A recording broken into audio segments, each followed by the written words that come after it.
স্বৈরাচারী আমলে দেশের মানুষের অধিকার খর্ব করে লাখ লাখ জাল ভোট দেওয়া হতো নৌকা প্রতীকের ওপর।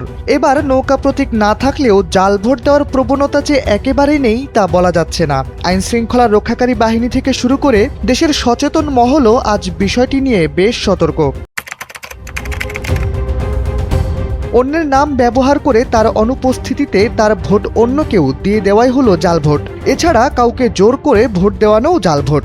অথবা কেউ যদি একই নির্বাচনে একাধিকবার ভোট দেয় তবে সেটাও জাল ভোট হিসেবে গণ্য হয়। সহজ ভাষায়, যে ভোটে ভোটারের স্বাধীন ইচ্ছা অনুপস্থিত থাকে সেটাই জাল ভোট। প্রশ্ন হলো, জাল ভোটের শাস্তি কি?